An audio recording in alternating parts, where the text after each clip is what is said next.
డబ్బులా ఎట్ట కూడా తెలుసా లేవురా నాకే చూసుకోలేదు మరి డేట్ అయిపోతే తెలుస్తారా మరి ఎవరైనా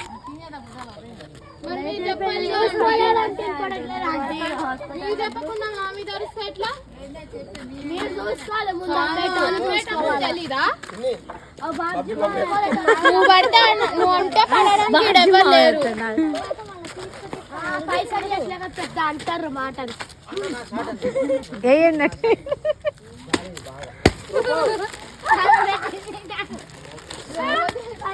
మాట్లాడుతుంటే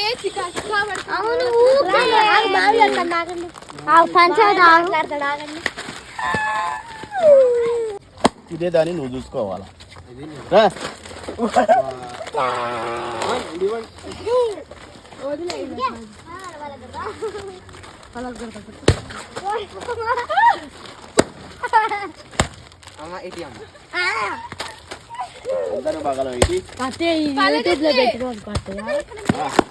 చూడండి డేట్ అయిపోయినా 30 రూపాయలు ఇవ్వండి అట్లే కానీ పెద్ద